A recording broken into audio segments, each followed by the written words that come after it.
Dober večer. V nocojšnji oddaji bomo govorili o odprtju Centra razvoja, raziskav in inovacij Razvojnega centra Novo mesto, ki so ga pred dnevi odprli v dolenjski prestolnici. Pogledali bomo tudi, kako je lani poslovala novomeška bolnišnica in kakšno pridobitev predstavlja prenovljena osrednja lekarna dolenjskih lekarn. Začenjamo pa s Centrom razvoja, raziskav in inovacij.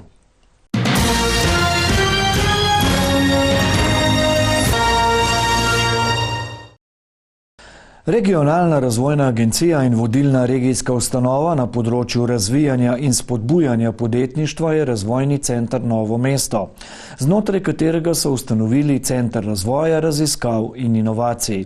V okviru centra so se že povezali s podjetjema Remi iz Trebnjega in Mizarstvom Florjančič iz Novega mesta. Novo mesto je regijsko središče Dolenjske, na področju razvoja in izobraževanja pa bo odslej igralo še pomembnejšo vlogo. Na Razvojnem centru Novo mesto so namreč odprli Center razvoja, raziskav in inovacij. Center razvoja, raziskav in inovacij je področje, ki se ga je opredelilo v regionalnem razvojnem programu že pred leti.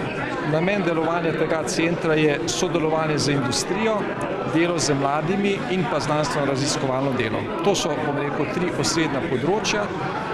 Za začetek smo si pa zadali ambicijo, da začnemo delati z industrijo, s podjetji in pa z mladimi. Če grem na podjetja, imamo že sklenjeni prvi dve pogodbi s konkretnimi podjetji.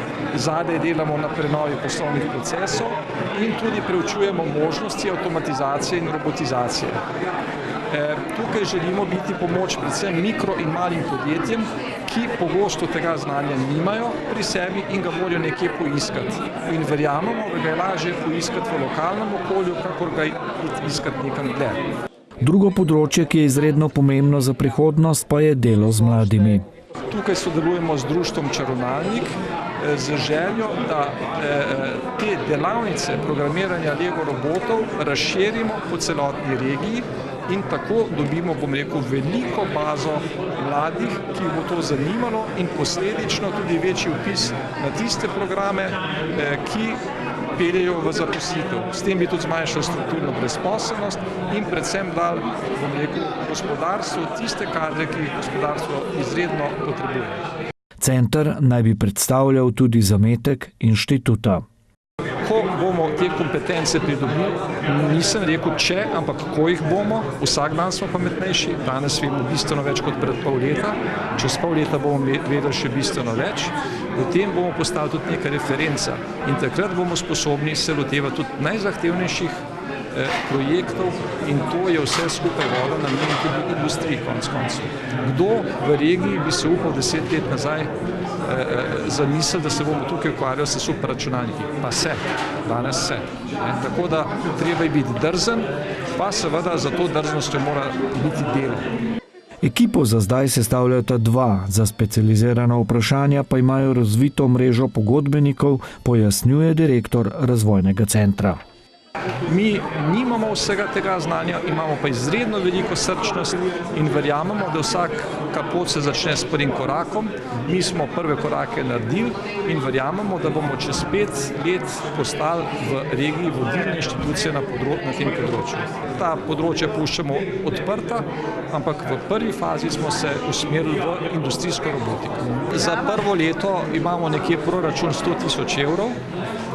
V nadaljevanju seveda želimo ta znesek dvigovati. Mi verjamemo, da bi lahko v 5 do 10 letih to ekipo sodelavcev razširili na 5 do 10, kar pa pomeni, da bi že imeli neko tako jedro nekega znanja. Seveda, pa stopamo pa po korakih. Ustanovitev centra je podprlo 5 občin, med njimi tudi mestna občina Novo mesto. Dejstvo je, da Novo mesto ima zelo uspešno gospodarstvo. Mi vemo, da tukaj smo najboljši po dodani vrednosti v celotni Sloveniji, pa vendar, ko gledamo, koliko je razvoj in raziskav financiranih za javnim denarjem, je to zelo majhen delež v celotnem slovenskem deležu. Zato smo si prizadevali in tudi zapisali regionalni razvojni program ustanovitev tovrstnega centra in ne glede na to, da država zaenkrat v kohezijski politiki tega še ni podprla, smo se najbolj prodorne občine, to je 5 občin te regije, odločile, da same zaženemo ta center, da iz tega semena, ki smo ga danes posadili, potem tudi zraste nek naš regijski inštitut, ki pa nima samo za nalogo razvoja raziskav, ampak tudi izobraževanje, sodelovanje z šolami. Torej, da dejansko s temi znanji najprej seveda na področju robotike pridemo v osnovne šole, pridemo v srednje šole in potem seveda, da se sodeluje z podjetji. Iskrene čestitke vsem pobudnikom, vsem občinam, ki so pristopile k temu projektu. Gre vendarle za povezovanje in spodbujanje raziskovanja, inovativnosti in tudi vključevanja mladih. In zagotovo tudi strani ministrstva to ne le podpiramo, ampak tudi predstavljamo vrsto novih projektov, v katere se lahko vključuje tudi center. Od projektov podjetnosti, inovativnih učnih okolij in seveda tudi raziskovalnih področji, od pametne specializacije, tako imenovanih SRIP-ov in tudi spodbude vse večjega in obsežnejšega sodelovanja mladih neposredno z gospodarstvom že v času izobraževanja. Zato v ta področje usmerjajo že šolarje.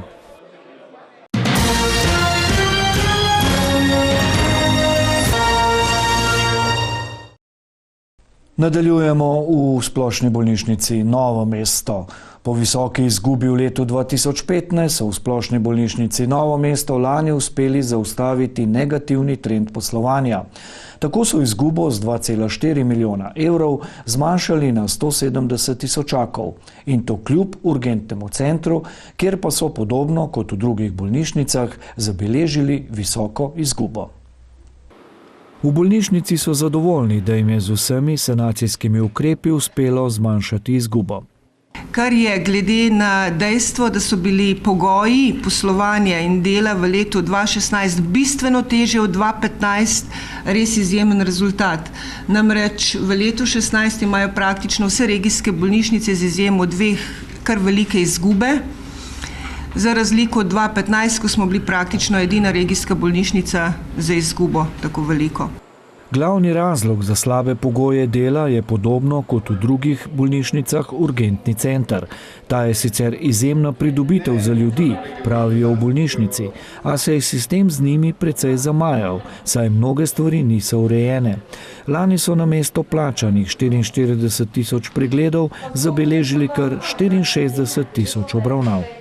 To pomeni, da mi recimo v enoti za bolezni in glede na to število pregledov, ki smo jih naredili, ne dobimo plačano niti za 24-urno delovanje. Mi dobimo denar za 18 ur, delamo pa seveda vsak dan 24 ur in zagotavljamo 24-urno nujno medicinsko pomoč. Vse težave in finančni rezultati izhajajo iz tega. V urgentnem centru so imeli kar milijonsko izgubo, ki pa so jo pokrivali z delom na drugih programih. Če bi dobili dejansko povrnjene stroške, ki smo jih imeli z urgentnim centrom, plus ostali program, bi naredili kar velik presežek, ki bi ga lahko namenili resnično v investicije, ki jih krvavo potrebujemo v bolnišnici.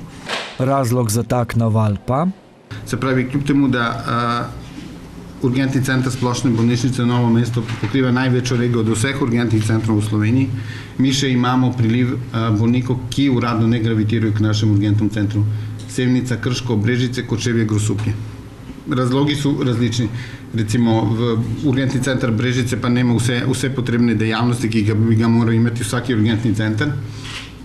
Pacijenti iz Kočevja in Grosuplja v bistvu gravitirajo k nam, ker so razmeri na urgenci v Ljubljani neurejene. Pa ne le to, veliko ljudi na urgentni center napotijo osebni zdravniki. Pacienti pa v tem sistemu vidijo priložnost za preskakovanje čakalnih vrst za osnovno diagnostiko, kot so CT, ultrazvok, magnetna resonanca in rentgen. Rešitev iščejo v različnih ukrepih, ki pa niso odvisni od njih, ampak od odločitev zdravstvenega ministrstva in zdravstvene zavarovalnice. Da želimo enoten urgentni center, se pravi, da prevzamemo dejavnost enote za hitre preglede, to, kar zdaj zagotavlja zdravstveni dom Novo mesto, na način, da imamo dejansko in resno popolnoma pod kontrolo urgentni center in nujno medicinsko pomoč. Da smo mi tisti, takrat, ko dobimo pacijenta, da mi imamo kontrolo nad tistim tirom, kam bomo poslali katerega pacijenta na način, da ne bi podvajali obravnave. želimo, to smo tudi povedali na ministrstvu in smo rekli, da bomo zagotovili vse, kar je potrebno za pediatrični urgentni center. Mnenje smo, da vsi mladostniki imajo pravico dostopa do pediatra 24 ur. Še ena težava na ravni države pa je, da zdravnikov specialistov urgentne medicine ni, saj je to povsem nova specializacija, razloži strokovni direktor Milivoj Piletič. Tako zdaj na urgenci delajo zdravniki drugih specializacij. Sicer pa so v bolnišnici celoten program v primerjavi z letom prej lani povečali za 8%. Mi smo naredili za 2 milijona 300, skoraj za 2 milijona 400 več programa kot v predhodnem letu in to plačanega programa, tistega, ki ga nam je zavarovalnica tudi plačala. To je dobro. Zakaj? Zato, ker je naša bolnišnica kronično podhranjena z določenimi programi glede na potrebe ljudi. In nam je uspelo narediti tam na tistih področjih, kjer so najhujše potrebe, bistveno več kot v predhodnem letu. A so naredili tudi več neplačanega programa za 3,5 milijona. Dejansko ti rezultati pokažejo potrebe naših ljudi v regiji in na drugi strani zmožnosti zdravstvene blagajne, kar je kar precejšen in velik razkorak. Da so potrebe bistveno višje od zmožnosti, kažejo tudi čakalne dobe, ki so na nekaterih programih nedopustne in precej nad državnim povprečjem. Največje težave v primerjavi s povprečjem Slovenije imamo ravno na tej diagnostiki CT, so se čakalne dobe bistveno povečale, torej 718 dni na preiskavo CT-je, to je nevzdržno, nedopustno. Kaj je to povzročilo? Ravno urgentni center, izjemen naval na v urgentni center. So pa lani v bolnišnici tudi vlagali. Odprli smo patocitološki oddelek, torej oddelek patologije, imamo zdaj eno najbolj sodobnih patologij v Sloveniji. RIS-PAX, končno smo prišli na mesto na filme, tam pri rentgenu, ko smo še zmeraj delali staromodne filme na elektronsko shranjevanje filmov in arhiva. Tudi kot eno izmed zadnjih bolnic, ampak vendar nam je uspelo lani. Nabavili so tudi nekaj medicinske opreme, ker pa je padel razpis, jim ni uspelo kupiti angiografa. Zato ga načrtujejo letos, ko pa se bodo morali boriti še za program. Če jim je v bolnišnici lani uspelo zaustaviti trend padanja, pa jih še vedno tepejo stare obveznosti. Mi smo v lanskem letu samo zaustavili in obrnili ladjo navzgor. Nepokritih izgub je tako še približno 10 milijonov. Tudi likvidnostno še niso izplavali, a dobaviteljem na račun lani pridobljenega kredita v višini 3 milijonov evrov plačujejo v normalnih rokih, je pojasnila direktorica.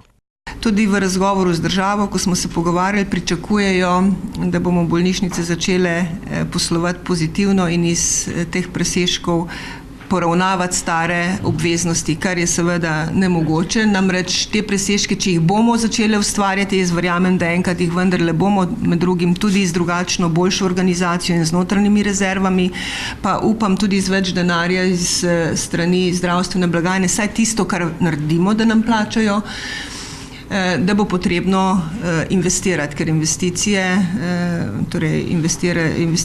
potrebe po investicijah so res izjemne. Sicer pa so v bolnišnici na zadnji lanski dan zaposlovali 1132 ljudi, kar je 15 več kot leto prej, od tega 6 zdravnikov in 9 medicinskih sester.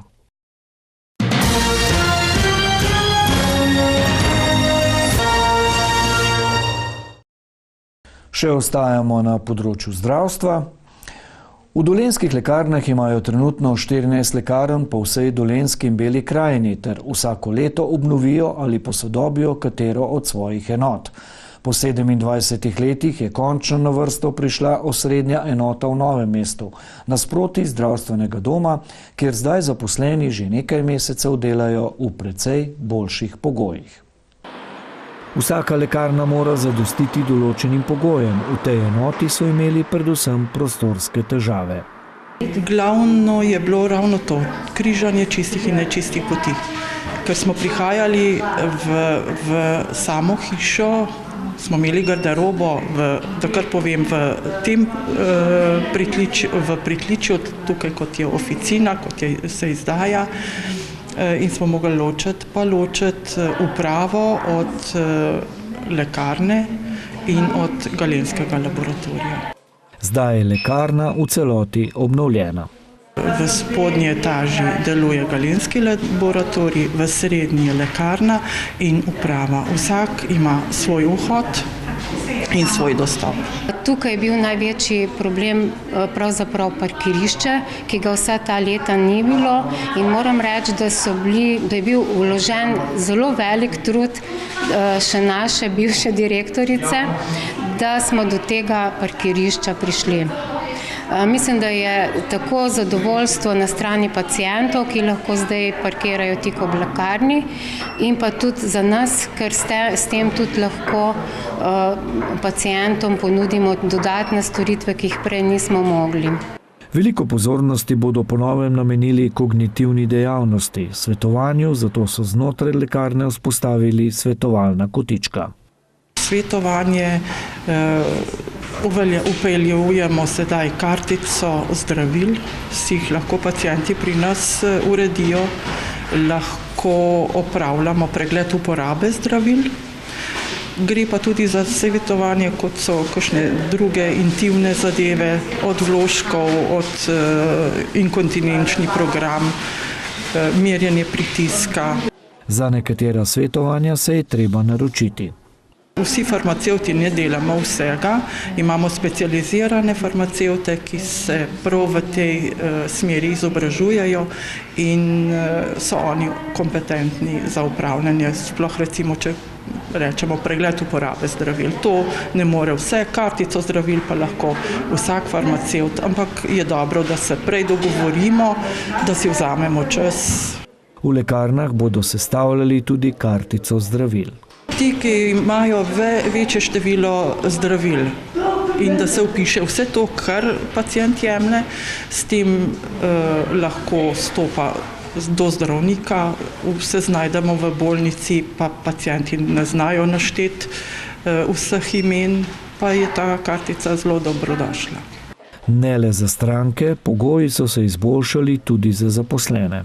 Kar nekaj stvari smo pridobili, če samo število predalov se nam je bistveno povečalo, kotički za svetovanje, potem dežurna služba se je nam olajšala, bliže imamo predale. Magistralna receptura je tista, ki je, rečemo, srce vsake lekarne, je zdaj res opremljena tako, kot mora biti po vseh pravilih, da res lahko pripravljamo tako poltrdna mazila, praške, sirupe, kapsule, aseptični prostor je popolnoma prenovljen. Denar za obnovo lekarn prispevajo sami, vsako leto namreč del sredstev dajo v sklad za obnove.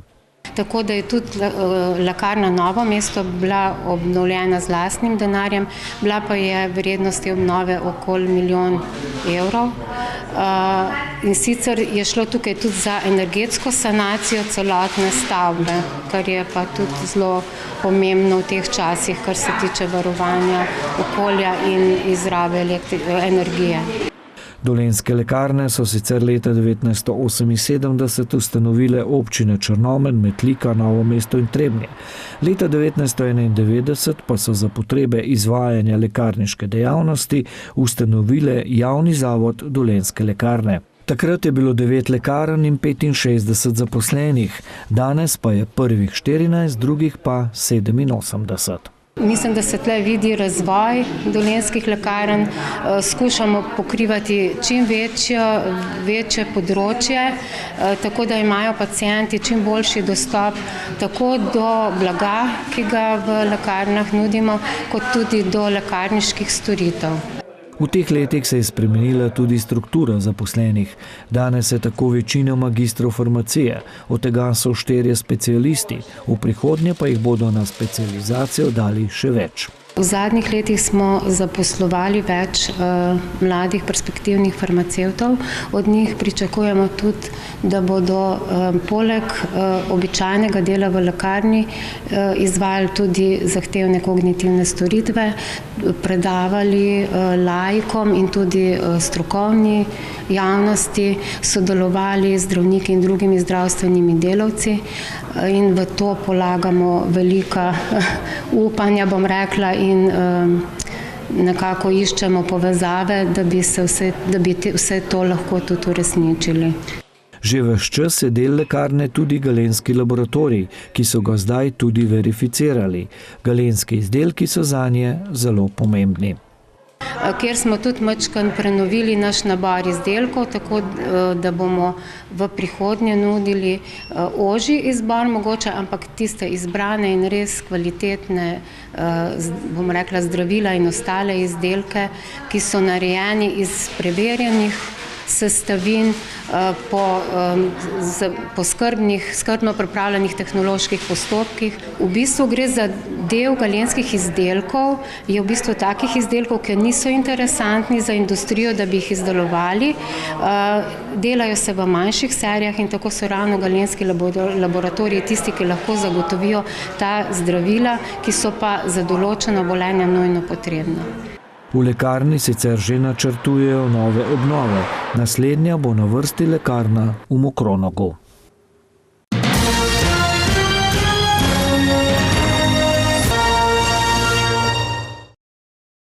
Ob koncu vdaje pa še na področje kadrovanja. Začenjamo z novo rubriko, v kateri bomo vsak teden s pomočjo strokovnjakov predstavili temo in podali ustrezno rešitev oziroma koristen nasvet. Zaposleni so eden ključnih vzvodov za delovanje podjetja. Zelo pomembno pa je, da imajo vodjo, menedžerja, ki jih usmerja k doseganju začrtanih ciljev. Več v rubriki Nasvet tedna. V letu 2015 je podjetje Profiles International, v sklopu katerega deluje tudi kadrovska asistenca, v sodelovanju z Združenjem Menedžer pripravilo raziskavo o karizmatičnem vodenju slovenskih menedžerjev. Zanimalo nas je, kakšni so izsledki raziskave, zato smo v Mariboru obiskali avtorico projekta Zvezdano Lubej. Skozi raziskavo smo pa ugotovili dve zelo pomembni zadevi.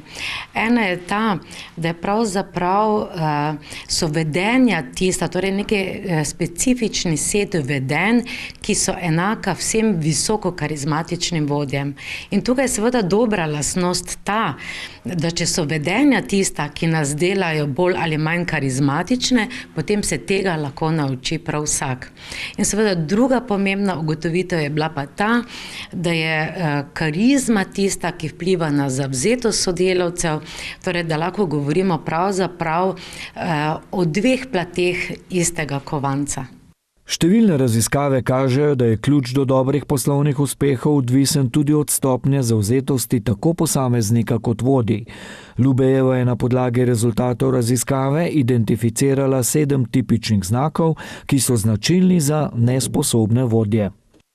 Ena izmed prvih takih lastnosti je nezmožnost in nepripravljenost prilagoditi se na spremembe, šibka sposobnost vodenja ljudi, slabe veščine grajenja medosebnih odnosov, pomanjkljivo upravljanje z delovnimi nalogami, kot peto nedoseganje rezultatov, pomanjkljivo razvoj ali pa premalo dela na razvoju svojih sodelavcev kot šesto in kot sedmo tako pomanjkljivo smo ugotovili torej te šibke komunikacijske veščine.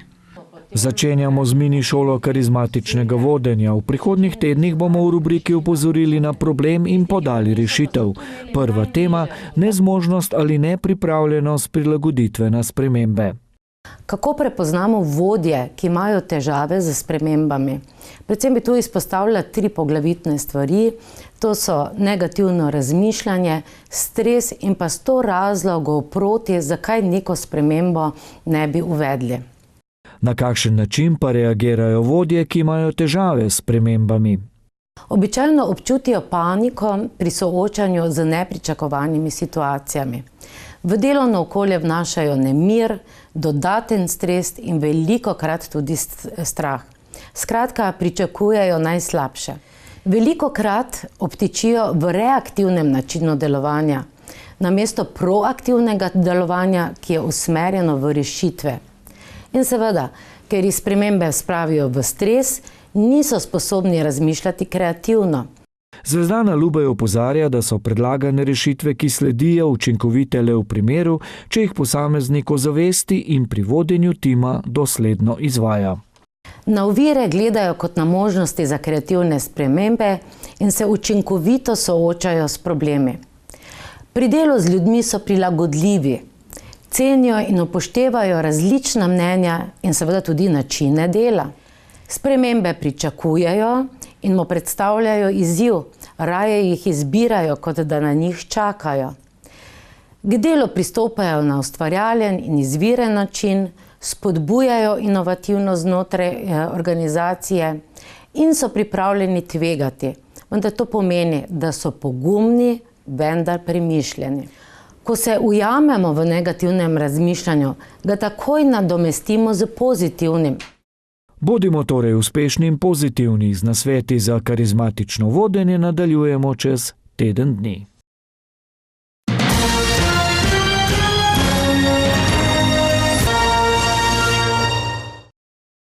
S tem končujemo današnjo druženje oddaji Smo dobri gospodarji. Vse vsebine so na ogled tudi na naši spletni strani www.vaskanal.com. Lep pozdrav do našega naslednjega snidenja čez teden dni. Lahko noč.